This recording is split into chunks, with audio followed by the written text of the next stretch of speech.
Bienvenidas y bienvenidos a un episodio más de La Maquiladora, anécdotas y entredichos del arte en Oaxaca. Y es un gusto estar hoy en día con Yasnaya Elena Gil. Es una activista, traductora, escritora, defensora de lengua de la comunidad Ayuk en la Sierra Mije de Oaxaca. Em, Hola Elena, ¿cómo estás? Hola, muchas gracias por la invitación y también gracias por decirme Elena, como generalmente me dicen en mi comunidad o en mi familia. Em, Fíjate que hemos estado haciendo este programa sobre una, eh, no sé, como una revitalización del libro El atardecer en la maquiladora de utopías de Robert Valerio. Em, Nos hemos dado cuenta, no solo en Oaxaca, sino también en alrededor del arte contemporáneo, se ha estado usando bastante la palabra comunidad o las ideas sobre participación comunitaria, también así como la idea de comunalidad. Justo me interesaba platicar contigo porque te invitaron ahora a la última documenta, la documenta 15, a escribir un texto sobre relatos Lumbung, ¿no? Y me parece muy interesante cómo tu, tu trabajo, tu incursión en otros campos de conocimiento ahora están siendo parte del arte contemporáneo también. Entonces, para empezar, me gustaría saber tú qué opinas o cuáles son las diferencias entre comunidad y comunalidad. Uy, tienen tiempo. No sé, es algo que tal vez no tengo tan claro todavía. Siempre digo que como lingüista me obsesiona las palabras y la definición de las palabras, ¿no? Y su alcance. Y hay un ecosistema de palabras que empieza con com, pero son muy distintas. O sea, decir comunidad, comunes, comunalidad, comunitario, comunismo, comunalismo. Y bueno, entre comunismo y comunalidad hay bueno, abismos de diferencia, pero comparten el com. Entonces dije, voy a tratar de explorar eso, ¿no? O sea, qué hay atrás, qué los une y qué los diferencia. Pero no lo he logrado todavía. Pero lo que sí creo es que comunidad tiene diferentes acepciones. Eh, y ahí es donde surge la confusión. Comunidad puede ser relativo a una estructura sociopolítica. Por ejemplo, mi comunidad tiene pues ciertos órganos de gobierno, eso es estructura sociopolítica, ¿no? Así como existe el Estado mexicano, también existe esto. Es una estructura de organizar lo político, lo común. Pero también existe un concepto desde el Estado de la comunidad agraria, que es distinta a esta otra. Y también a veces usa comunidad para referirse a un grupo de personas que no necesariamente están relacionadas entre sí siempre. Puede que sí, puede que no. Cuando se habla, por ejemplo, de la comunidad LGBT, no significa que tienen un territorio escrito, aunque al parecer hay propuestas de eso. Es muy interesante ciertas propuestas de soberanía, no me acuerdo cómo se llama, pero de crear una comunidad territorializada. Entonces, cuando dices comunidad, ¿no? La comunidad hablante de Mije o comunidades de habla, o sea, entonces hay demasiada polisemia dentro de la palabra comunidad. Mientras que comunalidad es el nombre que un antropólogo, investigador, pensador Mije, Floriberto Díaz y uno zapoteco, Jaime Luna, acuñaron en los 80, si no me equivoco, para describir un sistema sociopolítico, así le llamo yo. O sea, bueno, yo creo eso. Y entonces describen eso, cómo funciona el sistema sociopolítico, y hablan de las bases de ese sistema político, que es el trabajo en común, que es el tequio, el gobierno o la autoridad en común, ¿no? Que es la no creación de una clase política, sino donde toda la comunidad participa en las funciones de coordinación política o dirigencia política, autoridad, el ejercicio de la autoridad. Donde la tierra es propiedad común, donde la lengua, las fiestas, etcétera, hacen toda una descripción de un sistema sociopolítico. Entonces podríamos, no sé, casi como decir, existen estos sistemas sociopolíticos y está la comunalidad, ¿no? La comunidad serrana, que no es lo mismo que comunidad, en todo caso sería como, es un sistema, la comunalidad, un sistema sociopolítico relacionado con comunidades específicas, territorializadas o no. Entonces creo que por ahí va la diferencia, que la comunidad es digamos, la entidad en la que puede o no practicarse comunalidad. Porque cuando yo digo la comunidad de los músicos de la Ciudad de México, no significa que tengan un territorio ni que ejerzan comunalidad. Entonces, la palabra comunidad es más polisémica que el concepto de comunalidad que nos plantean Jaime Luna y Floriberto Díaz. Fíjate que últimamente hemos notado que el programa de la maquiladora, aunque ha tratado de convocar a voces heterogéneas y a diferentes personas, está muy centralizado en las reflexiones sobre la ciudad de Oaxaca. Y hemos estado hablando mucho en los episodios anteriores sobre gentrificación, sobre los procesos que se han acelerado tras la muerte de Toledo. Mm. ¿Cómo les ha afectado o cómo se perciben estos fenómenos desde las comunidades Ayuk, que son como no necesariamente están relacionados con la ciudad? Hay un tránsito porque se han vuelto como globales, pero ¿cómo perciben esos fenómenos? Yo creo que, no sé, tenemos otras preocupaciones. Yo cuando estaba, o sea, yo cuando vivía en Ayutla, venía pocas veces a la ciudad de Oaxaca, no tenía o sea, conciencia que existían muchas cosas que me parecen maravillosas como el Yago, o sea, toda la oferta cultural de Oaxaca, pues como suele suceder con el arte, o sea, por más que el Maestro Toledo hizo mucho porque más personas accedíamos a eso, pero pues hay cosas estructurales, ¿no? Entonces fue hasta que fui a la Ciudad de México y regresé a la Ciudad de Oaxaca que me conocí y yo tal vez, no sé, me inserté en eso y que por primera vez fui al Yago y que por primera vez tal. Entonces la comunidad está con otras preocupaciones, de otro tipo, otras discusiones.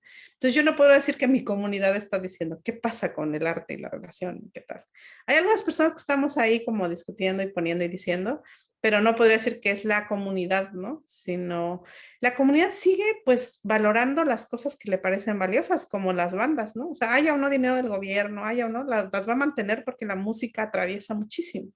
Y va a mantener la danza, y va a mantener los rituales, y va a mantener muchas manifestaciones estéticas porque les son fundamentales. Como dice Anaceli Palma, una ensayista rarámuri, quienes hacen estas manifestaciones estéticas no son seres especiales, digamos, sino son uno más, así como necesitas del carpintero, del sobador o de tal, necesitas del músico y necesitas del que hace el ritual y todo. Decía ella en cuanto a, ¿no? O sea, el cantor Rarámuri decía algo así, estoy parafraseándola, no se concibe a sí mismo como escritor, ¿no? Porque su primer oficio es cantar y cantar es tan necesario como cualquier otra cosa. Claro, sí que La preocupación allá es una práctica, así como de no, pues la banda necesita este instrumento y necesitamos esto otro quién es el comité de los danzantes que le va a dar de comer a los danzantes cuando dancen. O sea, son como prácticas más bien que mantienen eso, más que tal vez una discusión teórica, que eso no significa que no haya individuos concretos que estemos discutiendo ciertas cosas teóricas, pero no voy a decir que es la mayor preocupación de mi comunidad, y menos cuando tienes una minería ahí metida o proyectos extractivos o, bueno, pues un montón de cosas que amenazan a los pueblos indígenas, pues tu primera preocupación no va a ser, ¿qué está sucediendo con el arte en Oaxaca y sus centrales? sí, sí, sí, que yo sé que tú también has estado muy involucrada en la defensa del agua eh, en la comunidad de Ayuk. Y me parece muy, muy fuerte que pueda haber justo esos contrastes, porque también en los episodios se ha manifestado también una especie de desamparo tras la Ujú, muerte de Toledo, porque pues era una figura muy icónica, pero basada en un individuo, ¿no? ujú. Con toda una red cultural detrás que fundó.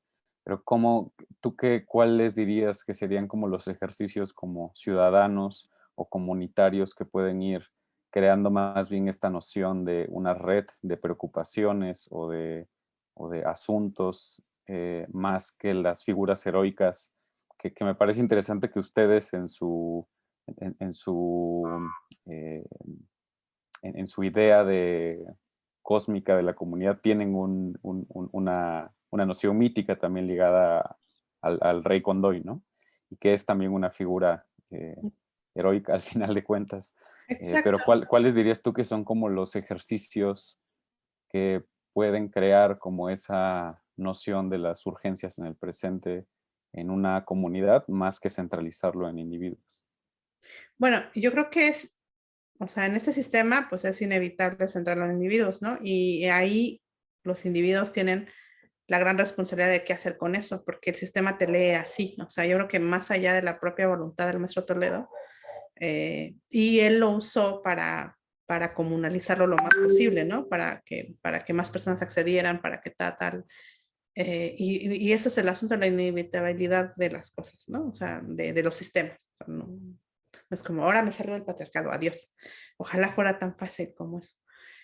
Pero en lo otro es eso que te decía, son prácticas, o sea, más que, pues, choro, digamos, es que todas las personas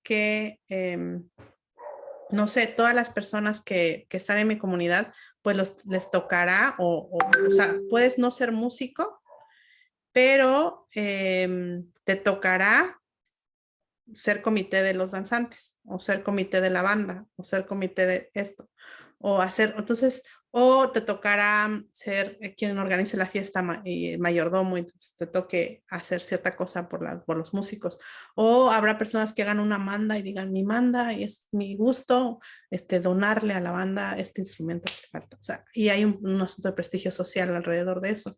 Entonces es comunalizar las preocupaciones de eso y no sectorizarlas, pero en este sistema hasta hay una Secretaría de Cultura, hay una institucionalización de esto que no permite que todos nos hagamos cargo. Y sin embargo, en todos los espacios hay manifestaciones estéticas, más allá de la Secretaría de Cultura, más allá de los grandes circuitos, porque es algo inevitable a ser humano. O sea, todas las personas escuchamos la música que nos gusta, vemos manifestaciones textiles que nos gustan, o sea, sería renunciar a ser de la humanidad. Entonces, los fenómenos estéticos, las manifestaciones estéticas humanas están sucediendo todo el tiempo más allá de la institucionalización. Y yo creo que en ese sentido, en esa relación con la comunidad es crear las redes prácticas. ¿No? Y decir, bueno, si esto tiene un reconocimiento luego del ojo artístico, pues está bien, pero si no, no. Y claro, ¿quién mantiene a la banda en mi pueblo? Bueno, pues toda la gente que ha donado, que ha sido, o sea, no hay una persona. Pues le tocó ser comité de la banda este año, pero luego le tocó otro comité y luego otro comité y otro comité y otro y otro y otro. Entonces nos toca, digamos, en ese sentido a todos, porque para que ese comité exista necesitas una autoridad que esté haciendo obras o otra cosa.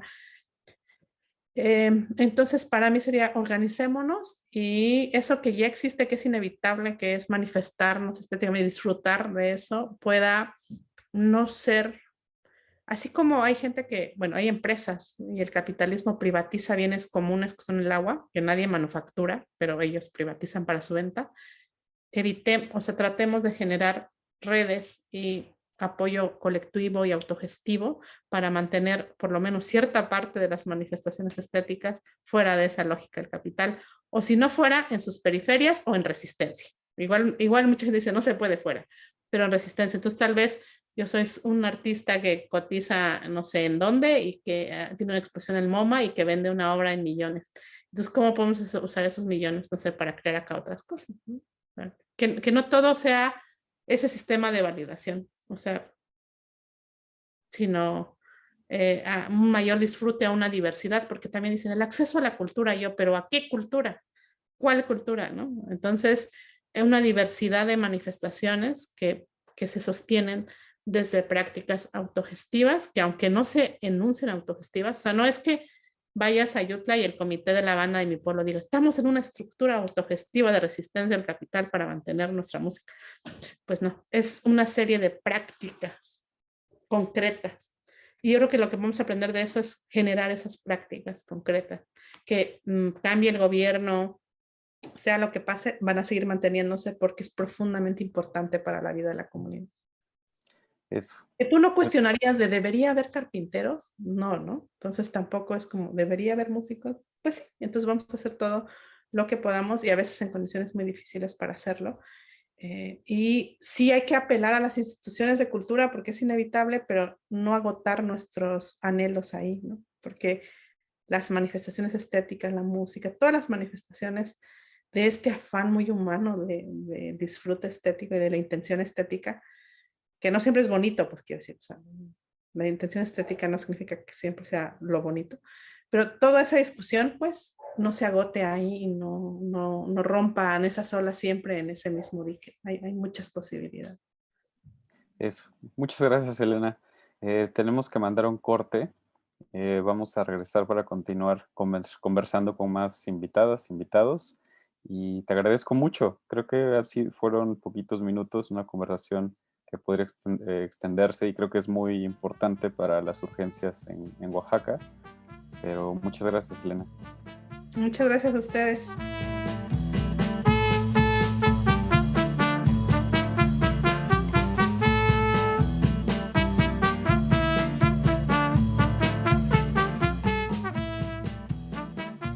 Bueno, volvemos a la maquiladora. Continuamos ahora nuestra conversación con Kitsia Barrera y Diego Militerán de Colectivo 1050 y de Innovando la Tradición, uno de los proyectos que trabajan no solo en Oaxaca, sino en el sur de México, alrededor del barro, la alfarería y la creación participativa.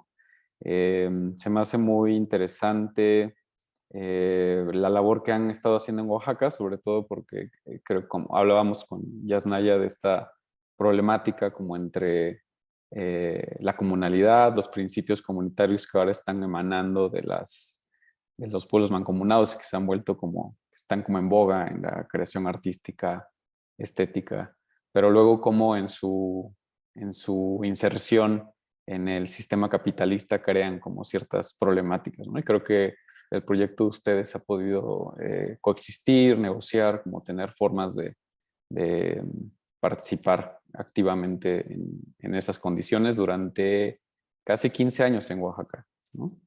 Entonces quisiera que si nos pueden compartir un poco de cómo ha sido ese camino. Gracias, Jaime, gracias por considerarnos.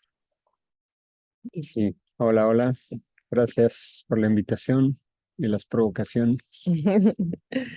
Y pues es un tema súper interesante y fascinante para nosotros que nos ha llevado a que nos salgan canas y se nos caiga el pelo.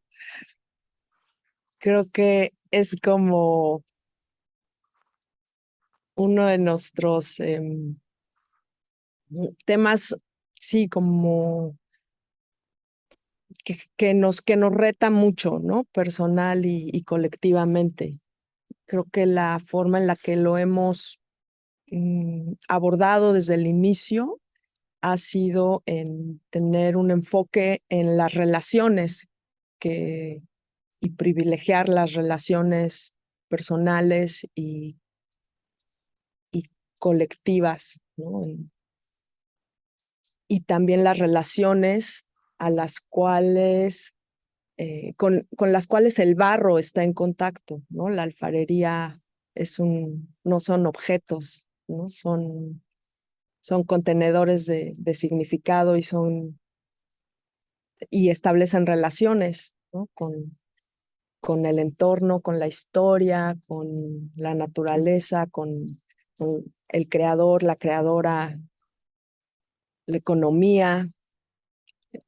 No es solamente una actividad económica, ¿no? Es una actividad cultural y generadora de espíritu. Entonces, eso es lo que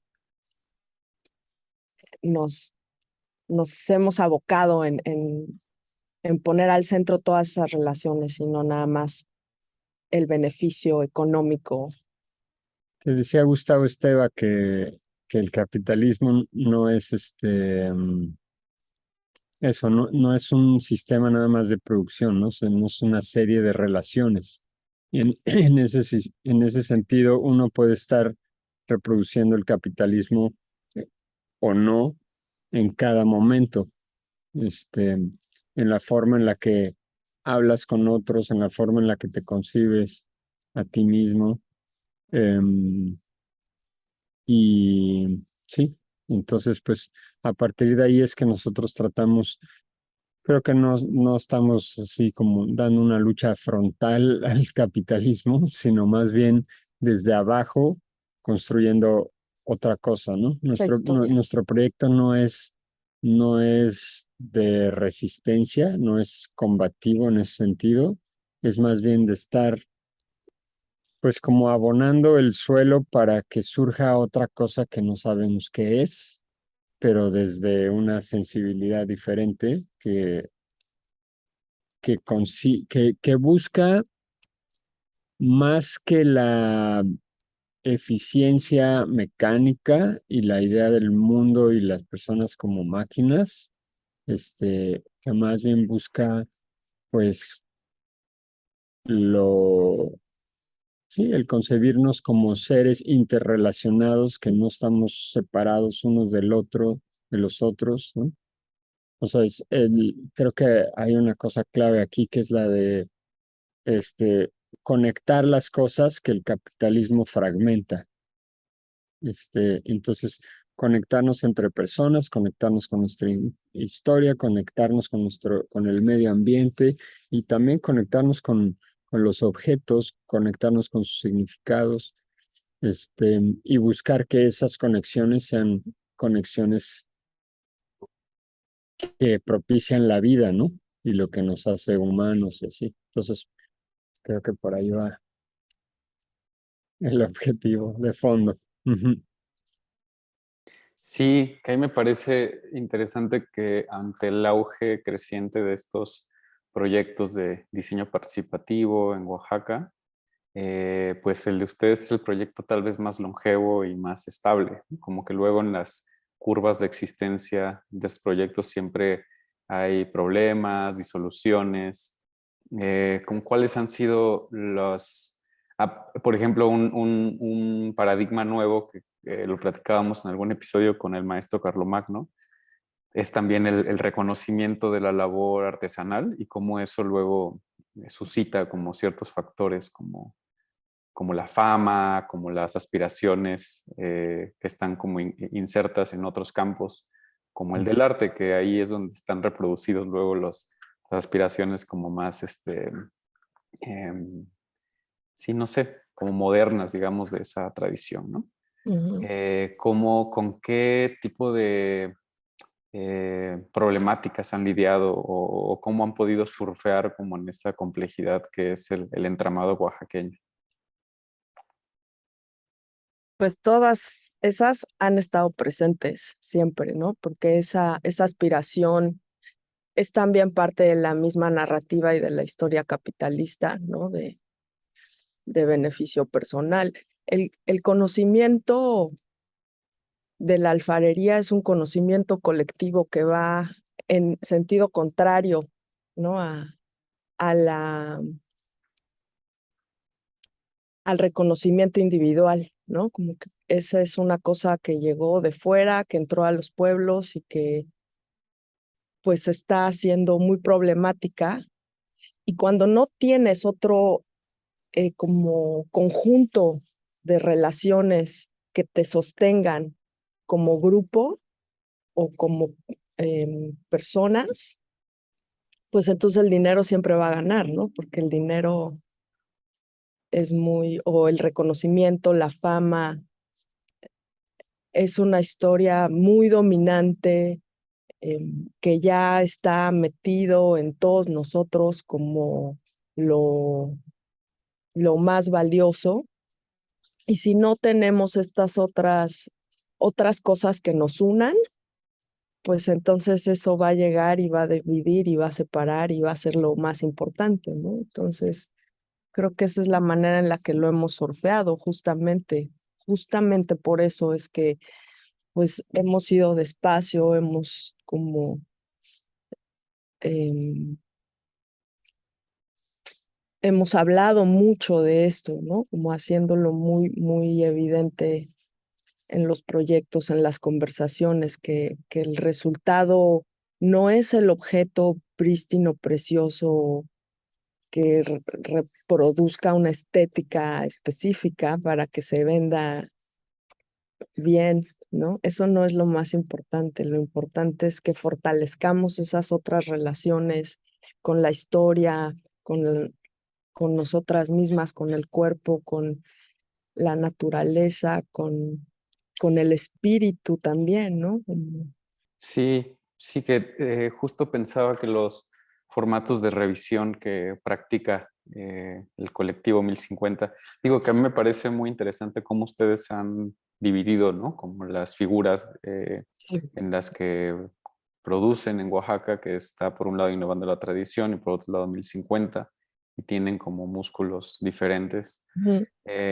Pero es bien interesante cómo ustedes han, dentro de los procesos de producción de su colectividad, dedican un montón de tiempo a situaciones asambleísticas, a Ujú. escuchar, a intercambios, a transferencia de saberes, a todos los talleres que luego hacen, ¿no? Y creo que eso Sí. también es como un elemento importante que habría que considerar como Mm, ante las formas económicas como más, no sé, prácticas que suceden, por ejemplo, ahora pensando en el mezcal, lo que está generando alrededor de su eh, monocultivo, de la creación de fábricas, del despojo, de la migración hacia, no sé, los maestros mezcaleros, ahora maestras mezcaleras se vuelven asalariados de fábricas. ujú. Creo que eso es como justo el ir en contra de esa Totalmente. esencia comunitaria, ¿no? Y de pronto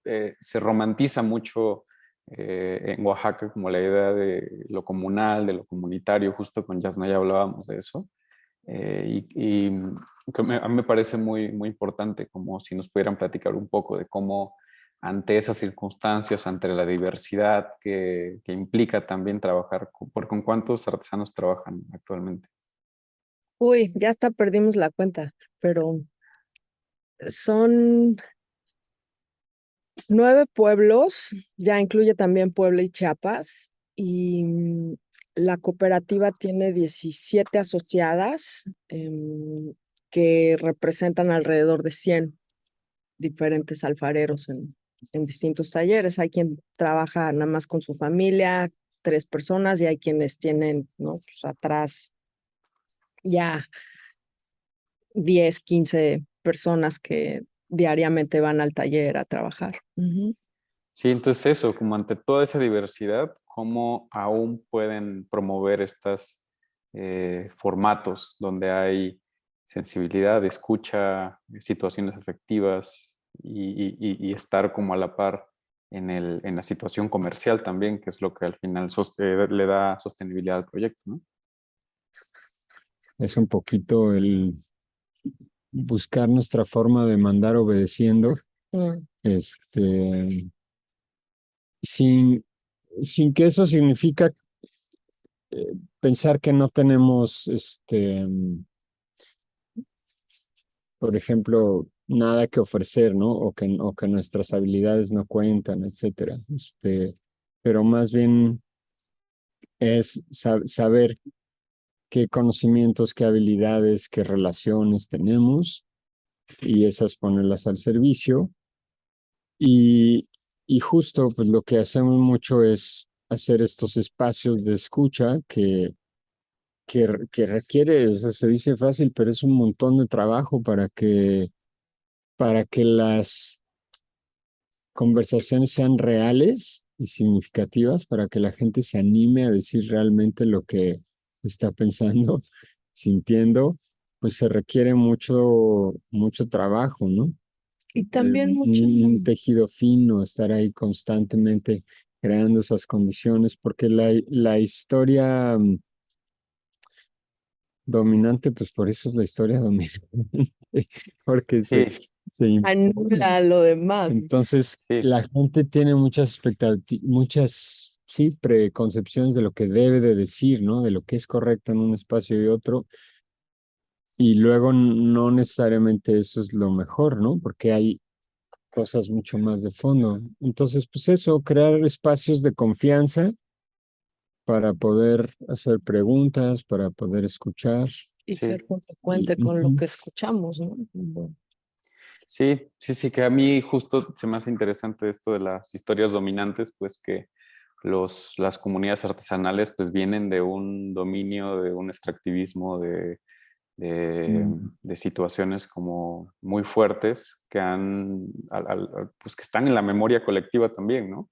Y que sí, entonces luego enfrentarse como a nuevas circunstancias pues obviamente que eso se vuelve como que resurge como esas condiciones genéticas, históricas, culturales por las cuales han sido minorizados, excluidos, ¿no? Entonces se me hace justo más importante como esa experiencia poderla compartir como con las comunidades artesanales. Sí, yo creo que dentro Sí, de está lo que bien chido eso. hacemos para en este momento, justo para privilegiar esos espacios de escucha, innovando la tradición y el programa de la comunidad de aprendizaje alfarera es lo más importante, porque eso es lo que hace que ejercitemos nuestra voz, nos reconozcamos nuestra como fuerza, nuestros deseos, nuestros compromisos, nombrarlos, ¿no? Y ser consecuentes con eso, ¿no? Y ese es un espacio que sucede cada mes desde hace 5 años como un espacio formal, ¿no? Aunque llevamos 20 años trabajando, esos espacios siempre se dieron de manera de uno a uno o en grupo, pero más informal. En este momento está siendo, ¿no? Como el pilar, ¿no? De todo lo que vamos construyendo alrededor, porque pues sin esa confianza y sin ese ejercicio, ¿no? De decir qué quieres, qué sientes, qué piensas y cómo eso se relaciona con todas, pues sería muy difícil, ¿no? Como no, pues sí, no caerse en estos aguas y estos vientos tan fuertes. Me, también ahorita con lo que dices me lleva a pensar, igual ya lo dijimos, pero como los efectos que tiene en los artesanos, la cascada de dinero que está entrando a Oaxaca, Sí, es una me cosa. parece que hay y desde antes de que empezara, o sea, porque ahorita con la pandemia se exacerbó, ¿no? Toda la parte comercial de Oaxaca y que lo están convirtiendo en Disneylandia, como decíamos. Y antes yo creo que empezó un poco con la fiebre de lo artesanal, ¿no? Y la promesa que hacen muchos diseñadores de elevar al artesano y convertirlo en artista. Y todo eso es meterlo a categorías que no son propias, ¿no? Y ahorita me da la impresión de que justo después de tantos años, décadas, tal vez siglos de esto Del que despojo. mencionas de despojo y de los artesanos a veces pues estar en lo más bajo, ¿no? Hace poco un artesano nos decía, es que los artesanos somos los más pobres. Y entonces pareciera que ahorita surge como esta promesa, esta zanahoria del oro y todo mundo empieza a correr hacia eso, ¿no? Como que llega toda esta cascada de dinero y todo el mundo dice, ah, pues de aquí soy, ahora es cuando hay que aprovechar. Y junto con esa promesa va una, pues eso, una desestructuración de lo que De la daba raíz. valor, ¿no? Ujú. Entonces, eso, pues para que puedas conseguir ese dinero y ese estatus, pues te Reconocimiento. tienes que convertir en una cosa muy diferente. Y hemos visto cómo un montón de personas rompen sus relaciones sociales, rompen con su propia historia para convertirse en una figura más atractiva para el mercado, ¿no? Y entonces tener los dos tipos de riqueza, de dinero y fama, em, pero a costa pues de muchas cosas, ¿no? Y está bien fuerte Está esto. muy fuerte. Claro, El tiempo dirá. el tiempo dirá, justo tenemos que hacer una pausa para continuar con nuestro episodio. Pues muchas gracias, Diego Kitsia. Creo que datos muy interesantes y cosas que pensar, cosas que reflexionar para contribuir, participar en la ecología oaxaqueña. Ya veremos, el tiempo dirá. Muchas Exacto. gracias. Gracias a ti. Gracias.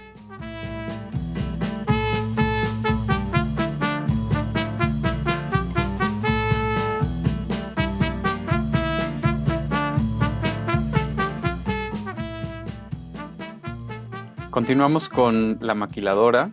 Ahora estamos con Olga Margarita Dávila, curadora, artista, educadora y un sinfín de profesiones acumuladas en el devenir de la carrera artística.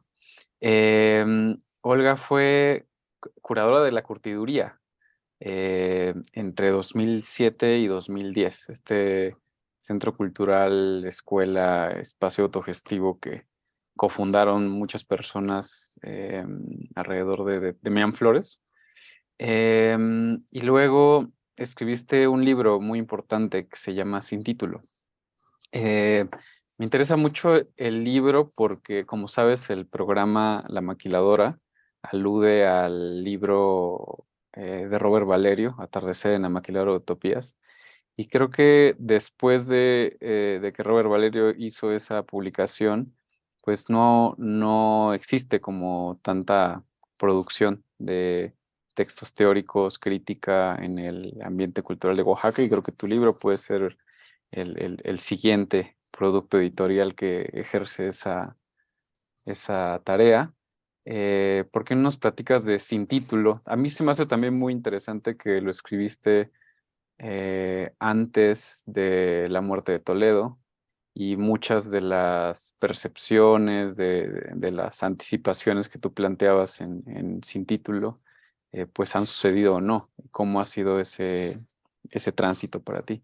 En este repensar el momento actual en relación a lo que comentas del libro de Robert Valerio y que es el detonante de una manera u otra de estos programas, esta pieza en formato de televisión tuya.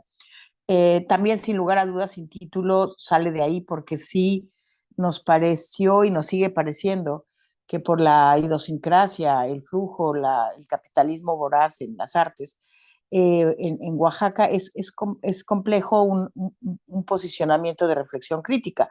Y cuando se me sugirió este libro, porque fue un libro que me pidió Andrés Weber, en ese momento secretario de Cultura de las Culturas de Oaxaca, eh, era en relación, y así empieza, ¿no? O sea, ¿qué pasa después de La Maquiladora de Robert Valerio? Y yo lo tomo y empiezo a hacer un proceso crítico y finalmente creo también que estos series de televisión que estás haciendo, estos capítulos también es como otro libro, pero en otro formato, desde ese lugar y con muchas voces, porque finalmente nos gusta los diálogos cruzados, creo yo, y nos gusta pues dialogar con muchos y escuchar muchas voces. Pero creo Sí, que por ahí también va. sí, a mí me parece interesante que estábamos hablando con Yasnaya sobre las diferencias entre comunalidad, comunidad, eh, y sobre las complejidades que existen de esas prácticas relacionales en el arte, ¿no? Que de pronto pueden ser contextos que se contradicen, que se repelen, pero que ha habido en los últimos años toda una tendencia por tratar de conciliar, ¿no? O de recurrir un poco a las estrategias comunitarias para que puedan tener un lugar en las prácticas artísticas. Y me parece interesante cómo cuando fundaron la curtiduría, en el contexto del 2006-2007, había un tejido comunitario bastante fuerte en Oaxaca, que a mí, digo, me tocó estudiar en la curtiduría, pero me ha tocado ver más bien cómo se ha ido diluyendo, cómo se ha ido destejiendo toda esa fortaleza que había en algún momento. Em, Digo, incluso Demián Flores está ya más en la Ciudad de México, está menos en Oaxaca. La curtiduría sigue existiendo con otro formato. el programa de clínicas de especialización en arte que fundaste tú también, ahora tiene otro carácter. ¿Cuál crees que sean esas posibilidades de lo comunitario? Eh, ¿Crees que hayan sucedido en un momento particular y ahora ya no tengan lugar? ¿Cómo percibes esa transición?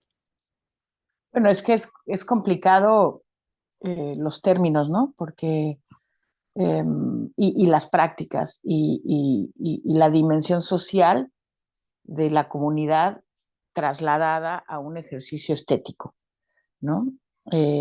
Porque comunidades hay muchísimas, ¿no? Y la comunidad, o sea, yo me atrevo a pensarlo de esa manera, que también el sistema del arte de galerías es una comunidad rampante y es una comunidad feroz y es una comunidad cuyo propósito es el posicionamiento en relación al mercado y en posicionamiento en relación al valor de obra objetual sobre todo, ¿no? Y ahí sería como, pero eh, hay diálogos, hay intereses de ese grupo de gentes y que arman una comunidad de compra-venta.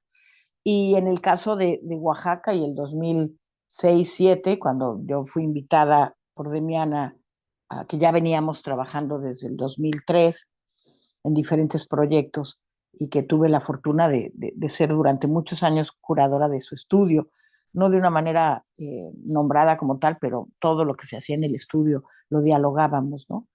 Fue un tiempo muy rico y fascinante. Y que me acercó a ese momento del 2006 que entre barricadas, literal, en medio de la calle de Alcalá, llegamos un diciembre y se abrieron, estaba todo oscuro y se abrieron las puertas y salió una luz increíble y estaba haciendo, pues era un fin de cursos de la Pocha Nostra de Guillermo Gómez Peña y ahí estaba Demián y también había otras exposiciones y era aquello era fascinante y bellísimo, ¿no? Entonces, yo venía de Tijuana y fue literalmente una claridad de reconocer que esa comunidad que estaba encerrada porque la ciudad estaba en tinieblas, ahí se abrió la puerta, porque el portón del Maco y vino la luz, ¿no? Ahorita está al revés, ¿no? Diría yo. Pero la luz de afuera que hay es ahora una luz con una intención eh, eh, de una comunidad de muy poquito, de un grupo, de un grupúsculo, ya no diría comunidad, de explotación y donde los valores de intercambio es la riqueza capitalista y por lo tanto es rampante y el bien común, que sería pues en ese sentido la diferencia o la cosa que está como muy contrapuntuada, ¿no? Diría, entre aquel 2006-2007, donde había un tejido, como bien dices, un tejido de camaradería, de intereses comunes, donde se ponía el interés común ante el interés personal y donde creíamos que en serio íbamos a transformar, eh, fue como el último grito, diría yo, de las guerrillas de la COSAI, ¿no? Y de aquellas otras tantas movimientos de izquierda que ha tenido México y Latinoamérica, porque ahí se abrevaba finalmente Demián aprendió de Francisco Toledo y aprendió de su Juchitán y aprendió de todas tantísimas otras personas, ¿no? Y que ahora muchos de ellos, como muchísimos, están en la 4T, ¿no? Entonces, bueno, pero el mundo no es el mismo, las condiciones son totalmente distintas y entonces creo que lo comunal sigue existiendo en las comunidades de los municipios de Oaxaca, pero lo comunitario en la ciudad del Valle de Oaxaca creo que está diluido, hablando en relación a ese 2006, ¿no? Que sí, pero que también lo he dicho en otras veces y lo vuelvo a decir, que creo que pasó que se tomó la ciudad y luego no supimos qué hacer, porque no estamos acostumbrados a autogobernarnos, a tener prácticas de decisión fuera de esos guetos, porque podrían llamarse así, de esas comunidades donde hay asambleas, pues la práctica de la asamblea social fuera entre los yopes, diríamos, ¿no? Entre toda la gente que estamos fuera o como digo en el libro, ¿no? La novena región, los que vivimos en Oaxaca y comimos en Oaxaca, y hay gente como Raúl Herrera, que es oaxaqueño, tiene 40 años viviendo ahí y se le sigue viendo como los otros, ¿no? En fin, es complejo, son muchos cuadritos adentro o fractales, ¿no? Dentro de la misma dimensión de lo comunitario, lo comunal o las sociedades. Sí, en tu libro también recuerdo que tienes este capítulo que se llama Los Nuevos Bárbaros, en el que anticipas, que se me hace muy vidente de tu parte, como anticipas que puede haber esos dos caminos tras la ausencia de Toledo, como un relevo por otra figura heroica y Ujú, singular, o ujú. en su caso un proceso de gentrificación acelerado y voraz, ¿no? Que es lo que está pasando hoy en día en la ciudad de Oaxaca y que es uno de los temas eh, pues que ha inspirado este proyecto de la maquiladora. ¿Qué piensas hoy en día acerca de ese capítulo que escribiste sin título, Los Nuevos Bárbaros? Pues pienso que fue inocente de mi parte pensar que lo que pasa es que pues cuando uno está dentro del remolino, ¿no? Las figuras heroicas, hegemónicas, patriarcales, eh, la dimensión política social impregnada en cada una de nuestras moléculas y de aprendizajes eh, pues ancestrales, se duplicaban, pero también esa pulsión feminista, podría yo ahora, feminista en términos muy amplios, ¿no? Feminista eh, de pensar que o pasaba eso o pasaba esto, pues yo realmente decía, bueno, y creía y me parecía muy divertido pensar quién podía sustituir esa figura heroica, ¿no? Y lo que sucedió es que se hicieron muchos héroecitos, más bien, diría yo, ¿no? O sea, cada uno con su minigueto, ¿no? Porque además, pues ya el tiempo histórico es otro. Ahora se trata de que cada quien tenga su super página de TikTok, Instagram o lo que sea y que por ahí circules. Y entonces a lo mejor en un futuro, ahora pensando ya en esa dimensión, ahora los bárbares diría, sería esa condición donde todos esos eh, pináculos, ¿no? De individualidad se cruzan por los fractales de la red, de la web, ¿no? Que se encuentren y se nutran. Y entonces cada uno sabrá, porque al mismo tiempo que están esos, están los múltiples feminismos por todo el mundo y están las múltiples disidencias o alteriedades, diría yo más bien, o los posicionamientos de los que estaban segregados, pero sigue siendo. Ayer desayunaba con una artista mexicana que vive en San Diego y hablábamos nos contaba ella cómo ella está trabajando en el Instituto de Arte Contemporáneo de San Diego y siendo además, él es la encargada de educación, y entonces decía, no, aunque llegue yo a un front desk o lo que sea y hay otra persona más clara de test que y yo tenga 5 personas que están a mi cargo, la hegemonía del interlocutor se va hacia la blanquitud, ¿no? Porque yo o sea, estoy hablando de las segregaciones y las separaciones. Entonces, son otros nutrientes intelectuales y dinámicas de reflexión y sociales que podrían hablar de esos nuevos bárbaros como transbárbaros o transbarbarie, diría, ¿no? Sí, muchas gracias, Olga. Creo que tenemos que revisar sin título Arte Contemporáneo desde en Oaxaca y seguir con esas reflexiones. Te agradezco mucho. Gracias a ti, Jaime, y pues nos vemos en la próxima.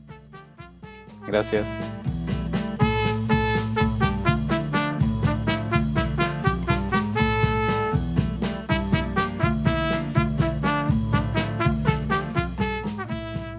Bueno, volvemos a la maquiladora. Estamos ahora con la doctora Marisabel Grañén Porrúa, filántropa, agente cultural de Oaxaca. Hola Marisabel, gracias por aceptar la la invitación. Y fíjate que hemos estado hablando en la Maquiladora. Como sabes, es un programa que hace referencia a este libro, Atardecer en la Maquiladora de Utopías, de Robert Valerio. Y hemos estado entrevistando a amigos, fundadores, colegas que han participado como en toda la fundación de la escena cultural en Oaxaca. Y ha sido muy interesante como en los 90s, 80s, como la Vuelta a Oaxaca de Francisco Toledo, la suma de diferentes personas crearon estos gérmenes de la cultura en Oaxaca y que hoy en día, bueno, en mi generación sobre todo, pues se formó, nos formamos en esa red, en ese lugar tan generoso. Y tú has sido parte también de toda esa creación. También fuiste directora del Centro Fotográfico, fuiste directora del Instituto de las Artes, de la Biblioteca del Yago. Eh, y quisiera empezar, si nos cuentas un poquito cuáles eran las energías, los ánimos que había al inicio cuando empezaron a imaginar esa red cultural en Oaxaca.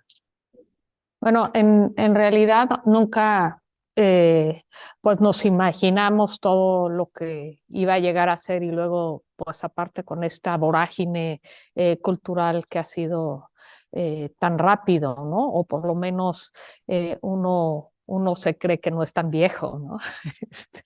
Pero ha sido, pues ha habido como muchos factores.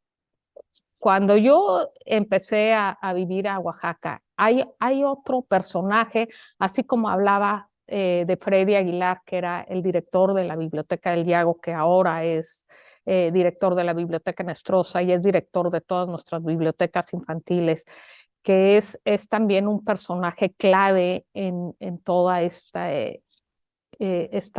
vorágine, porque, insisto, ¿no? Cómo se volvió este círculo virtuoso que va llevando y atrayendo tantos talentos, ¿no?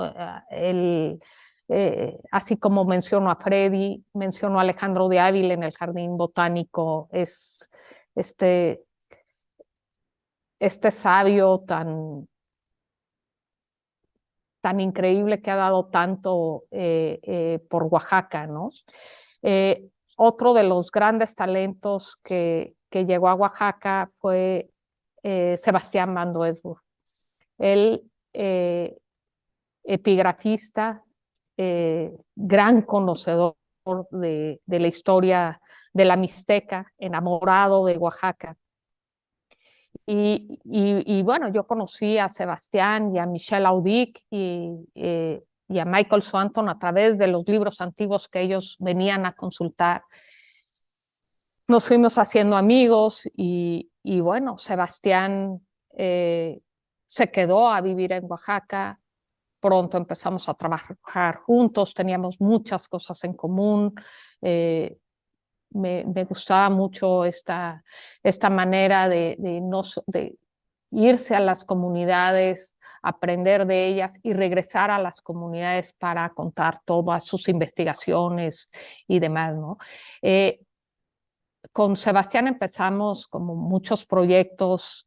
Uno de ellos fue precisamente la Casa de la Ciudad. Entonces, en la parte de abajo de la Casa de la Ciudad estaba la Biblioteca Nestrosa y en la parte de arriba un proyecto en el que también nos preguntábamos mucho hacia dónde va Oaxaca, ¿no? Hacia dónde va Oaxaca y qué vamos a hacer en un centro histórico que va creciendo, pero se está convirtiendo en hotelitos, en restaurantitos, en tienditas y qué pasa en otros centros históricos del mundo que le han apostado al turismo y la gente los deja de habitar, ¿no? Digamos, las familias las dejan Entonces era como una necesidad que se estaba viviendo, también empezaba este boom de que Oaxaca está de moda, ¿no? Es propio, digamos, de la modernidad, ¿no? La modernidad trae muchas virtudes, pero también es como la vuelta de la moneda, ¿no? También tiene muchos defectos, ¿no? Entonces, había que reflexionar sobre estos temas, había que reflexionar temas como la basura, como el transporte público, en fin, aprender también de la movilidad de la propia ciudad, ¿no? Y aprender de otras experiencias. Y también como ser una instancia entre la sociedad civil y las autoridades, como el INAH o el municipio, los gobiernos, y sentarnos en la mesa a dialogar sobre temas que nos atañen a todos los habitantes de la ciudad, ¿no? Me gusta mucho como las ideas que estás planteando. Por un lado, esta generosidad como un acto estético que puede repercutir en sistemas económicos, sociales o artísticos, pero también como esta idea que planteas de lo inimaginable, ¿no? Como algo que germina, empieza, se funda como en un contexto alrededor de personas. Luego, pues el tiempo es como un aliado muy intempestivo, ¿no? Y no se sabe a dónde van esas iniciativas en el futuro. ¿Ustedes cómo se relacionan con todas esas ambigüedades, con todas esas nuevas formas de expulsión, despojo que también suceden en Oaxaca? Bueno, yo creo que la fundación ha sido clave para crear un puente, ¿no? Un puente entre estos dos mundos. Y, y creo que lo que ha sido como un aprendizaje para mí es el aprender a escuchar y aprender del otro que piensa diferente a uno, ¿no? Entonces, es compatible, se puede, o sea, surge, no necesariamente excluir al otro ni aniquilarlo, sino al contrario, ¿no? O sea, creo que todos tenemos que aprender de todos. Eh, una experiencia que ha sido muy, muy gratificante es el Museo Textil de Oaxaca. El Museo Textil, que en un principio, por cierto, lo iba a hacer el maestro Toledo. Incluso hasta había pensado hacerlo en San Agustín Etla, donde hoy está el CASA. Pero por las condiciones de humedad y temperatura no se dio. O sea, la verdad es que las cosas llegan a su momento y eso es lo que yo he aprendido y a veces no es bueno forzarlas, ¿no? Y es un poco también algo que fuimos aprendiendo, ¿no? Es mucho más bonito compartir que coleccionar y tener y poseer, ¿no? Eh, y bueno, ni Alfredo, ni Toledo, ni yo somos así como de poseer, sino no, esta generosidad de Toledo de tener su biblioteca y abrir las puertas, ¿no? Era algo de lo que nosotros también estábamos aprendiendo de él, ¿no? Entonces, pues dijimos, no, pero el chiste es, pues, bueno, cuando Toledo haga su museo textil, le donamos esta colección, ¿no? A su vez, Toledo compró una colección en Puebla maravillosa, ¿no? Y bueno, pasó el tiempo y Toledo no hacía su museo. Y yo dije, bueno, pues hay que hacer una exposición de textiles de la colección que tengo y que vaya a itinerar. Y bueno, pues a través de Fomento Cultural Banamex estuvo en Pachuca, en la Ciudad de México, empezó así a itinerar y vino a la Casa de la Ciudad. Toledo vio la exposición y vino a hablar conmigo. Aquí vino a la biblioteca y luego nos fuimos a caminar y me dice, oye, pero ¿por qué no haces el Museo Textil? Vi la exposición, está muy bonito. Y digo, pues porque la vas a hacer tú. No, ya no la voy a hacer yo. Pues hazla tú y te dono mi colección. Y le digo, no, hazla tú y yo te la dono, para eso la compramos. Y entonces me dijo, no, ya háganla ustedes, que no sé cuánto, ¿no? Pues el Museo Textil, lejos de que se sacara, digamos, abrir mi closet y que todo el mundo lo viera, no, o sea, realmente hay un trabajo de curaduría, de investigación y desde el momento en que lo abrimos, les dije, no tenemos razón de ser, si esto es un aparador de cosas bonitas. Si no nos vinculamos con los tejedores, ¿no?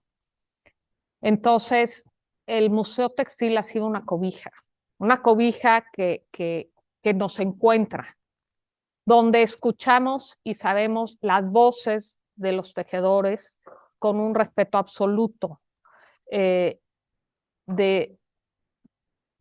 este deseo de encontrarnos. Y eso es lo que ha sido el museo. Y no solamente con los tejedores en las comunidades, sino también con los artistas tejedores, ¿no? Y el museo ha sido este encuentro con la lingüística, con la manera de pensar, de concebir el mundo a través de los textiles, ¿no? Entonces, es otra cosa fascinante de la que hemos aprendido muchísimo, ¿no? Aprender a escuchar, a ver, aprender de otras formas de concebir la vida y el mundo, ¿no? Y sentarnos también en la mesa a unir estos puentes con otras personas, con los diseñadores, como terminar, no sé, pero siempre que sean proyectos no impuestos, sino que surgen de las propias comunidades que quieren lograr algo. Y es en base a esa necesidad o ese deseo que tienen, pues hacer este puente y llegar a conocernos, a encontrarnos mejor, ¿no? Y creo que la modernidad no deja de ser aplastante, ¿no? Pero Oaxaca es una tierra que vibra muy fuerte, ¿no? Es muy difícil dejarse aplastar. Entonces creo que entre todos hay que aprender unos de otros, ¿no? Quizá como Toledo habría que preguntarse, nunca lo pensamos, no sé hacia dónde va, pero creo que ha valido la pena, ¿no? O sea, Toledo, cuando yo voy caminando en las calles y veo la cantidad de tiendas de textiles que hay, digo, ojo, antes no lo veían, ¿no? Y hoy en día quizá no son los textiles tradicionales, pero ha revolucionado y ha puesto en el mapa el textil de Oaxaca, ¿no? Y la cantidad de talleres de gráfica que se han abierto en la ciudad de Oaxaca es una explosión de locura, ¿no? Entonces yo voy caminando, esta es culpa de Toledo, y esta es culpa de Toledo, y esta es culpa de Toledo.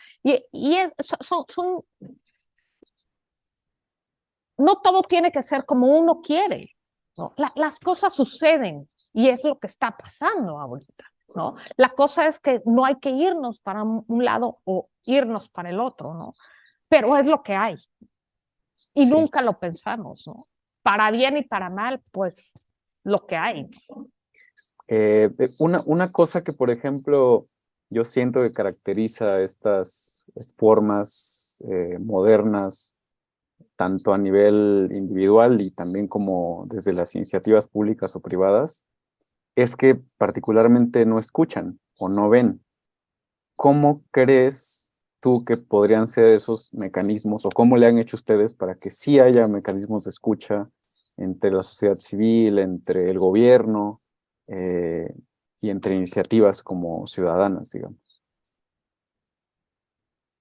Bueno, yo creo que siempre es tratando realmente de escuchar y de respetar, ¿no? O sea, creo que los dos mundos necesitan escucharse y encontrarse, ¿no? Porque yo creo que este país eso es lo que necesita, ¿no? O sea, se pueden crear estos vínculos de absoluto respeto, siempre, mutuo. Y, y sentarse en la mesa es algo importante, ¿no? De crear los diálogos. Por ejemplo, esta corriente que hay también, que no se puede tocar estos ¿Cómo es posible que viene una marca del mundo y hacer y no sé cuánto? Y yo digo, ¿por qué no? O sea, siempre que haya este trato justo, no abusivo, pero se puede encontrar, ¿no? Pero es que es que yo digo, bueno, es que si no nos, o sea, lo que también he aprendido en el mundo textil tradicional, los propios diseños tradicionales también se van renovando y van cambiando entre las mismas comunidades que tienen esta necesidad. O sea, si uno va al istmo y se pone el huipil de la vela anterior, pues todo el mundo se lo come, porque ahora ya hay uno nuevo y aparte hasta el peinado cambia, ¿no? Hay este deseo, hay una ebullición dentro de ellos, ¿no? O sea, yo pienso, no hubiera habido arte contemporáneo si Picasso no se inspira en las máscaras africanas, ¿no? Y África no lo demandó por haber sacado el cubismo, ¿no? O sea, creo que hay un poco como que no caer en el muy, muy ni en el tan, tan, ¿no? Entonces, no sé, he escuchado comentarios de que las colecciones de textiles no deben subirse en línea porque los plagian y los no sé qué. O sea, un momento, ¿no? O sea, ¿dónde vamos a llegar y nos vamos a congelar? Y vamos a enterrar las cosas para que nadie las vea porque nos van a plagiar. No, señores, hay que renovarse, ¿no? Y hay que cambiar. Y es parte de este mundo y de esta vorágine que estamos viviendo, ¿no? Entonces, creo que los dos mundos deben comprenderse y sentarse a escuchar y a respetar sin imponer nuestros propios criterios, ¿no? Sí, Entonces, en todo debe de haber como un balance. El chiste es encontrar ese balance, ¿no? Digo, yo recuerdo hace unos años eh, la reforma fiscal exigía y exige que haya facturas, eh, este, ¿cómo le llaman? Eh, Facturas para el arte popular, ¿no? Factura digital, ¿no? O sea, sentémonos en la mesa, por favor, señores de Hacienda, ¿no? O sea, olvídense ustedes, no hay ni electricidad, ¿no? O sea, bajen de sus oficinas, ¿no? O que venga un arquitecto y quiera hacer una casa en una comunidad y les pone un, un baño con, o sea, cálmense.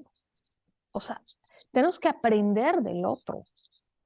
Tenemos que ver qué quiere el otro para poder hacer entiendo que es un país mega, mega, mega diverso, inmensamente grande, ¿no?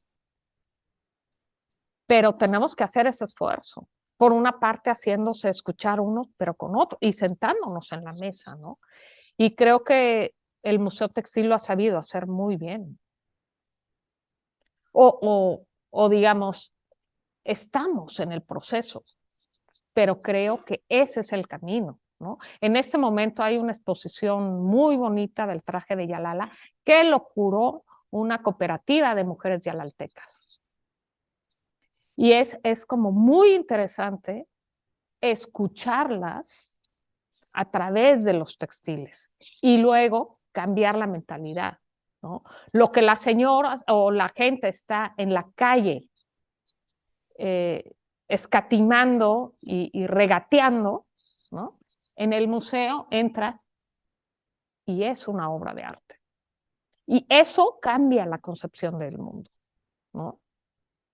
Entonces, creo que se va dando un valor que antes no tenía el textil, ¿no? Igual con las obras gráficas, ¿no? No, nada más van en las originales, ¿sí? ¿Y qué me dices de todos estos talleres de artes gráficas que hay, ¿no? Sí, exacto. No, me quedo con estas ideas, están increíbles. Se me hace muy bonito eso de bajar de las oficinas, ¿no? Y sentarse, o incluso sentarse en un tapete, ¿no? Como a ras de piso, como los procesos también de tejido. Se me hace una bonita reflexión y metáfora para concluir nuestra conversación. Así Pues es. te agradezco mucho, María Isabel. Vamos a continuar con la maquiladora. Muchas gracias por estar con nosotros. Gracias a ustedes por invitarnos.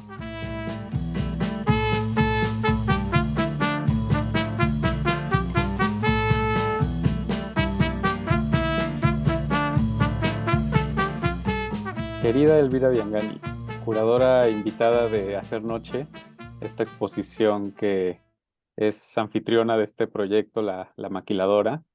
Em, También estás ahora siendo directora del Museo de Arte Contemporáneo de Barcelona.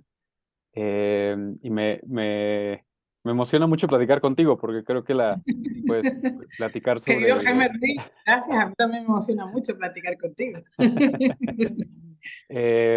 Sí, como también, pues hemos estado platicando con muchas personas muy interesantes de Oaxaca y de pronto tener como tu experiencia, Ujú, tus opiniones sobre cómo es colaborar en Oaxaca. Yo sé que no es un contexto fácil, o sea, yo soy ujú, oaxaqueño y conozco muy bien cómo es desenvolverse en este lugar. Em, pero como un agente externo y también pensando en que la condición que hay ahora en Oaxaca, pues es una condición muy particular para generar esta exposición, Hacer Noche, que el nombre de esta edición es Una Tierra Prometida, ¿no? ujú, ujú. Y si nos pudieras contar un poco acerca de esa tierra prometida, cómo la imaginaron, de qué va esa Sí, dirección artística. casi que me entra ganas de preguntarte que cuál es la situación particular. O sea, yo sé que se ha desplegado en muchos términos, ¿no? En la gente que has invitado desde el momento del prólogo, que me parecía muy interesante que mezclabas, por ejemplo, a Lely Hernández ¿no? Con Esteban y con gente que está trabajando en estructuras más establecidas, ¿no? Y pensaba mucho en el libro que, ¿no? A ver si se ve para la gente aquí, no sé si se puede ver, ¿no? Del atardecer de la maquiladora de las utopías, que he disfrutado muchísimo, y pensaba sobre todo en esta idea de pensamiento crítico, ¿no? Que creo que durante un tiempo hay una postura alrededor de una forma de arte determinada, por eso te pregunto por la situación de Oaxaca, ¿no? Es decir, de esa especie de desmantelar el mito de la pintura oaxaqueña, de desmantelar el mito de que al final es también un desmantelar el mito de un contexto específico de unión, de cordialidad, de armonía, que de alguna manera se había generado en términos mitológicos eh, con lo que tenía que ver con usos materiales, ¿no? El paisaje, o sea, o propuestas temáticas o también cromáticas de los artistas, pero que quizás a lo mejor en este momento para mí, quizás uno de los mitos a desvelar o de los que quedaría interesante partir, que no estaban, tengo que decir, en el principio de la de formulación del proyecto, que es el mito también de lo institucional oaxaqueño, ¿no? Como también un espacio de consenso. Pero me gustaría que me dijeras tú primero eso y luego seguimos. Sí, para mí también ha sido sorpresivo encontrarme eh, con situaciones como, por ejemplo, el luto extendido de la muerte de Toledo, ¿no? Creo que eso es algo que hemos hablado mucho en el programa. Hay una coyuntura también muy particular ahora en Oaxaca, que es un cambio de gobierno, que es una transición de un partido de derecha a un partido de izquierda. Eh, Hay también una gentrificación creciente y proyectos extractivistas que están sucediendo de manera como muy álgida, voraz en la ciudad, sobre todo, que seguramente tú te pudiste dar cuenta de como todos los cambios acelerados que ha habido en los últimos años. Em, y bueno, y luego pues las instituciones, digo, la institución como más representativa de todo el panorama cultural en la ciudad, que es el Museo de Arte Contemporáneo, pues está cerrado, tiene un conflicto de trabajadores, hay como mucha opacidad en lo que está sucediendo alrededor del museo. Entonces, A grandes rasgos, esos son como la particularidad del contexto, sobre todo en la ciudad de Oaxaca, ¿no? Que platicábamos con Yasnaya al principio de este episodio y nos dejaba claro eso, que en realidad estamos hablando de la ciudad de pronto, no tanto del estado que tiene una diversidad y es como mucho más complejo, ¿no? Sí, es muy interesante que hables de eso porque tuve la ocasión de reencontrarnos con varias personas que estaban, ¿no? Consultores que están trabajando para ese nuevo gobierno, que planteaban la necesidad de salir un poco de lo que era la ciudad de Oaxaca y trabajar la sierra, trabajar todos los municipios, que son más de 200, y de generar también un trabajo de cultura de región en un sentido que amparase también el hecho de que no había crisis más allá de una estructura establecida, ¿no? Y que quizás una de las cosas que a mí también me sorprende, porque yo cuando llego a Oaxaca la primera vez, el maestro Toledo está muy enfermo, no le pudimos conocer finalmente, pero todavía se sentía muy poderoso el efecto de su trabajo, ¿no? Tanto de lo que había generado en términos de instituciones que ya existían en el momento en que nosotros llegamos, como también la potencia de cualquier negociación con una cuestión sociopolítica, económica y cultural que generase otra posible institucionalidad, ¿no? Y creo que si hay algo muy humildemente, porque yo, aunque haya estado visitando Oaxaca estos últimos años, no tengo el conocimiento, ¿no? Para hablar de ello, pero sí que siento que era una figura clave para mantener una estructura muy, en algunos casos muy polarizada, en otros casos muy atomizada, ¿no? Que de alguna manera pierde con esa figura no solamente un referente artístico que se encuentra trazado en todas sus obras y en su historiografía, sino también un referente institucional, ¿no? Un role model, ¿no? Una manera de pensar en la conservación del territorio, de pensar en la conservación de aquello cultural y sobre todo yo creo, por lo que le he podido escuchar y leer, un hombre de pensamiento crítico muy potente, ¿no? Que es un poco también la gran crítica que hace Roberto Valerio en su aproximación al libro, ¿no? Es decir, ese gesto de qué puede significar que todo lo que se produce en términos artísticos tenga una posibilidad de crecimiento comunal o de crecimiento, ¿no? De la generación, digamos, de un pensamiento colectivo y de una acción colectiva derivada de eso, me parece que es clave en tanto en lo que tú has tratado de trazar, ¿no? Con esta, creo que muy apropiada presentación de muchísimos interlocutores, ¿no? No solamente en este episodio, sino en otros, ¿no? Muchísimos interlocutores que de hecho nos refieren a esa pluralidad, ¿no?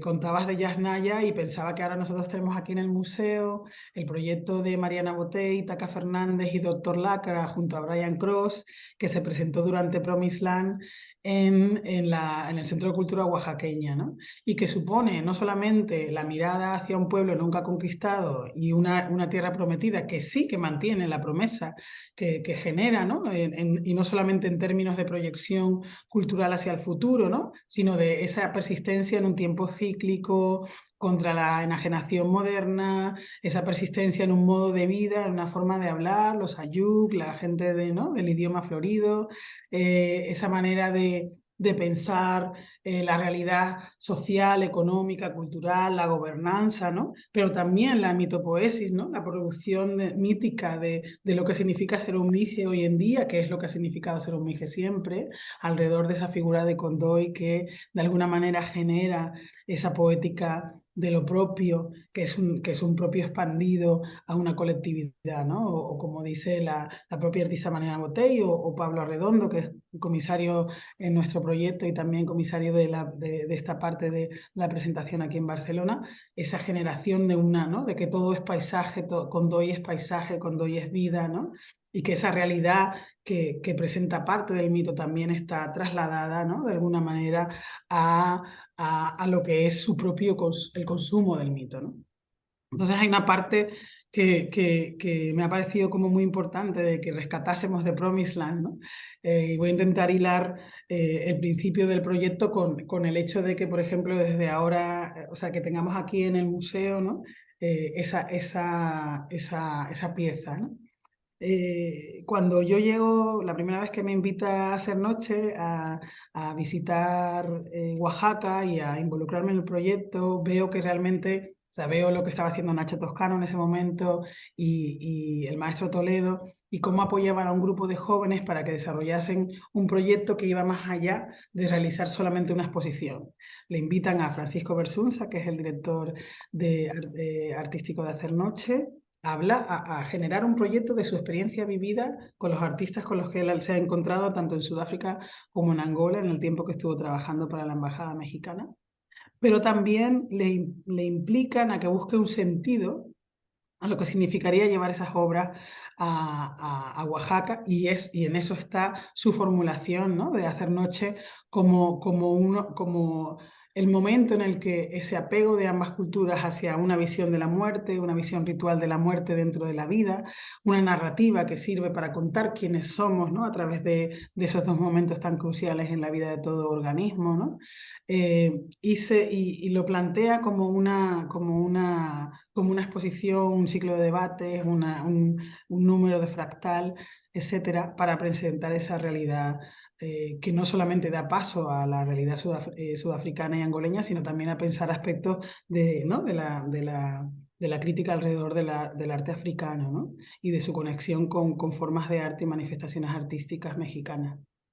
Entonces, me invitan con la premisa de que quieren tener o yo al menos lo leo así, ¿no? De que aparte de lo que puede pasar en Oaxaca con esta acción, y yo tengo esa cosa de construir institución, ¿no? Con los proyectos que hago, porque defiendo mucho que las exposiciones no son solo cosas que suceden en los centros de arte o en los museos o incluso en las calles, sino que le suceden a estos lugares, ¿no? Que tienen una incidencia transformadora de esos lugares, ¿no? Que realmente pueden cautivar o cambiar, ejercer, ¿no? Casi como una especie de ejercicio de activismo diferencial que provoca ese proyecto específico en una zona específica y que transforma, si es posible, a lo mejor a una comunidad de individuos, pero incluso con la transformación de un único individuo ya yo me doy por satisfecha.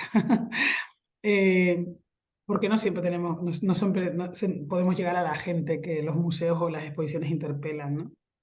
Entonces, cuando me invitan, vamos a un primer viaje de exploración y me encuentro en la Secretaría de Educación de la Ciudad de México, los murales de Rivera, y en el paso intermedio, cuando ya estamos volviendo a ver los murales de Orozco, me encuentro con esa frase maravillosa que yo había estudiado como estudiante de Historia del Arte, pero que había perdido, ¿no? Que se había perdido en un lugar de mi memoria, como otras tantas imágenes que vemos en las clases, en las aulas de Historia del Arte, ¿no? A través de diapositivas.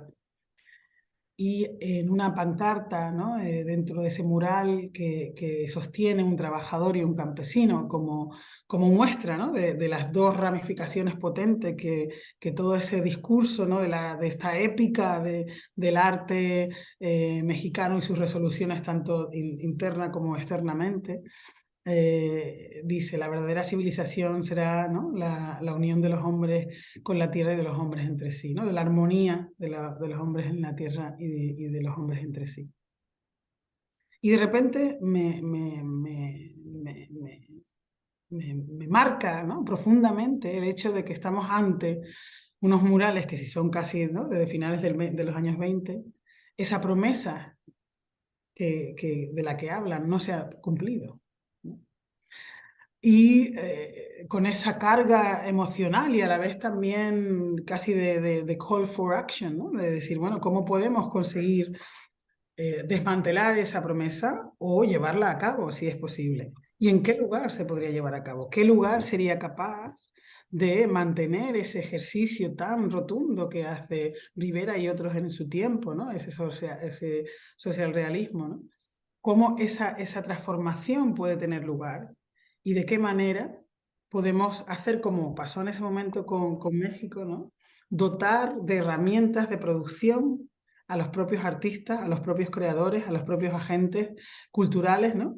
Que sean capaces de esa generación, ¿no? de ese lugar propio. Esa promesa pasa por la generación de un lugar propio en el que uno se puede desarrollar. Y supongo que en ese momento una serie o sea, la memoria, por ejemplo, de las luchas de los educadores en Oaxaca en los años 70, de esa lucha vecinal, de ese lugar transformador, con Oaxaca como ese lugar de transformación total, de que la capacidad, digamos, de dónde se pone la pedagogía o la cultura, ¿no? Como motor del futuro, ¿no? Como motor de las condiciones futuras de una institución futura, de eso que llama Lefebvre el espacio diferencial, cómo eso determinó en muchos aspectos de la trayectoria sociopolítica en Oaxaca, ¿no? Fueron determinantes, ¿no? Acciones de gente que tomó la calle, ¿no? Esta idea de pensar en Oaxaca como un lugar de transgresión, como un lugar de resistencia, ¿no? De repente se hizo como muy vivo cuando empezaba a hablar con la gente allí, ¿no? Pues tú tenías, creo que en uno de los primeros programas también tienes a nuestro queridísimo Alejandro, ¿no? El director del Jardín Etnobotánico, que nos hablaba, ¿no? También de eso en ese momento, ¿no? Y nos hablaba también a través de una historia increíble por las plantas que están en el jardín, de también la historia de emancipación de la propia ciudad de Oaxaca, de ciertos poderes coloniales, ¿no? Y ese ejercicio de emancipación, que era una búsqueda de una promesa única que estaba encerrada ya en la ciudad, ¿no? Y cómo los elementos, pues los pueblos mancomunados, cómo las luchas locales habían conseguido, digamos, ¿no? Ese ejercicio de emancipación tan fuerte de los que, por ejemplo, ¿no? La comunidad mije es una representante clara, ¿no? Entonces de repente todo cuadró, ¿sabes? De repente era como, teníamos como un lugar, teníamos un propósito. Me acordé, por ejemplo, del momento que también supone para la comunidad negra estadounidense, sobre todo, ¿no? La música house y Promised Land, ¿no? El himno de Promised Land como una reivindicación de la armonía entre los seres humanos, pero también lo que significó el house en ese momento como la generación de espacios tipo iglesia, subterráneos, cocinas, como lugares de transformación para la comunidad, que se convirtieron en sitios políticos y además también que supusieron, ¿no? Como se dice en inglés, ¿no? de appropriation of means of production, ¿no? La apropiación de los medios de producción, y generaron su propia música, generaron su propio sistema de distribución, y eso supuso asumir algo que les era negado muy claramente, ¿no? a esa comunidad en ese momento. Entonces de repente muchas historias se hicieron eco, y me di cuenta de que nosotros no podíamos, como curators, no podíamos generar un espacio, digamos, de respuesta directa ¿no? Lo que sería el típico curatorial approach, ¿no? Que tú le presentas al artista. Y decidimos, y eso te recuerdas cuando hablé contigo, que te contaba esta misma historia, ¿no? Y que esos momentos que fueron transformadores para mi visión de lo que podía ser empezar este trabajo en Oaxaca, eran como puntadas de anecdóticas casi, ¿no? De mi propia cotidianidad, que le podían servir a los artistas para responder al proyecto. Y que no había nada estipulado, excepto que podían intervenir en Oaxaca, que nos encantaría que trabajasen con gente local, que nos encantaría en algunos casos que hicieran un desarrollo de proyectos que tenían que ver con gente local. Y en un momento dado, que era previo a la pandemia, muchos de los artistas con los que trabajábamos habían tenido algo que ver con algo o con alguien que estaba dentro del grupo curatorial, o nos interesaban, o habíamos trabajado con ellos en el pasado, o nos interesaba trabajar con ellos en el futuro. Y esa especie de microrelato generada por la propia proximidad hacia los artistas determinó también su elección. Y luego después tuvo una cosa muy importante, que nos pasó la pandemia de por medio, y que como habíamos empezado esa serie de conversaciones, solo tuvimos este medio que tenemos ahora, que es el Zoom, para hablar con todos, ¿no? Y con muchos de ellos, ¿no? En algunos casos no pudimos viajar, en otros casos no podíamos hacer toda la investigación que queríamos, en otros casos había un agente local que desarrollaba contacto con las comunidades y abría diálogos para artistas que en algún momento visitaron Oaxaca.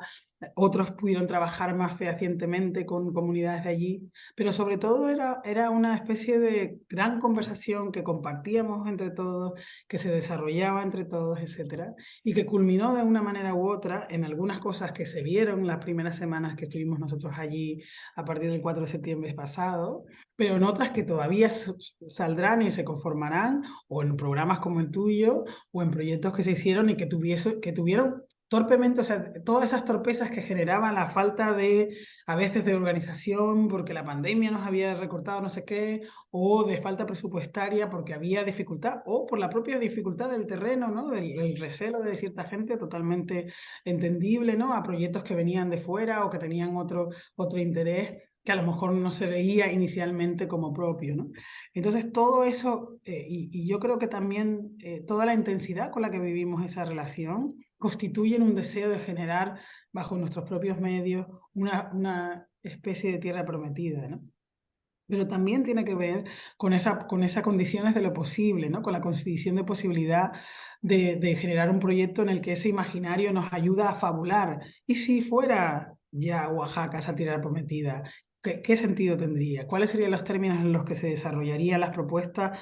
¿Y cuáles son las maneras en las que la gente de Oaxaca ya vive esas propuestas, ¿no? Tuvimos la suerte de encontrarnos con agentes culturales que nos hacían reunirnos con gente local que estaba trabajando en otros términos en los que nosotros no hemos trabajado. Por ejemplo, lo que estamos haciendo en Son de Aquí, con gente que trabaja la fermentación o con comida fermentada, tiene que ver con el proyecto de Slash and Tartar, ¿no? Pero también tiene que ver con una serie de diatribas que tanto a nivel comercial como a nivel estético, como a nivel reivindicativo, gente local está haciendo ya también sobre la fermentación, ¿no? Muchos aspectos de que hablábamos también, ¿no? De la consideración de nosotros como organismo, de los que diría Denis Ferreira da Silva, ¿no? Más que humanos, ¿no? La noción de independencia o de complacency, ¿no? De total, ¿no? De total, de deep complacency, de total implicancy, perdón, de total implicación, ¿no? De profunda implicación entre todos. Fue muy importante. Los días que estuvimos compartiendo con la gente de Somos Agua y otra gente que se presentaron en los proyectos de, ¿no? de nubes ancestrales, el trabajo que hicimos con el Jardín Botánico y todas las formas de expresión, por ejemplo, ¿no? Ese precioso trabajo de Ariel, ¿no? Para escuchar el lamento de una planta que florece y está a punto de morir y nos deja como una especie de testamento vital, ¿no? Sí, sí, que creo que es bien interesante eso que dices de la armonía, ¿no? Que creo que es algo, Sí, sí. a mí, por ejemplo, siempre me ha interesado como las formas de coexistencia que puede haber en un lugar como Oaxaca, pues que está atravesado por una historia colonial, de Mm, mestizaje, violento, pero mm, también en los últimos años, pues de proyectos de despojo, de extractivismo, de abuso de los gobiernos, que obviamente eso hace que haya como estas reacciones, ¿no? mm, mm, Como de pronto xenofóbicas, como en contra de sí, la gente que no es de Oaxaca. sí.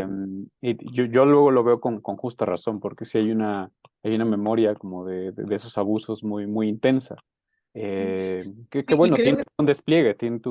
claro, y creo que también tiene que ver con el hecho de que no solamente ¿no? Esta especie de recelo a lo extraño, sino que también es como de, bueno, no solamente es ese recelo a lo extraño, es que necesitamos que se escuchen las voces locales. Y entonces, si no hay un espacio para esa voz, ¿por qué sí que lo hay para otras, ¿no? Yo creo que hay una parte que fue bonita del proceso y es como hacer verdaderas inmersiones, ¿no? En espacios determinados, ¿no? O sea, toda la semana, aparte de esas jornadas, ¿no? Que tuviésemos la pieza de Vika, la pieza de Encal, la pieza de Ariel, ¿no? En el espacio del botánico. Te iba a contar que antes hubo un momento en el que hablabas de la armonía, en ese momento en el que tú escuchas el lamento a través del laúd, ¿no? De esta planta. Yo volví, o sea, tuve una meditación que volví a un montón de momentos en las que vi convivido con plantas, como si de alguna manera me estuvieran diciendo, acuérdate que había algo en esas plantas, ¿no? Que te traía algo, ¿no? Que traía algo de ti, que iba en ese lugar, que estaba allí, me acordé de momentos bellísimos. Hay algo de transformador en la manera en que se nos ha ofrecido, ¿no? Una serie de espacios de inmersión en Oaxaca que creo que ha sido muy bello para todos los que hemos formado parte del proceso. Claro. Pues muchas gracias, querida Elvira. Yo te tengo que agradecer a ti por haberme invitado a hacer esta obra, que he disfrutado mucho y que he aprendido bastante.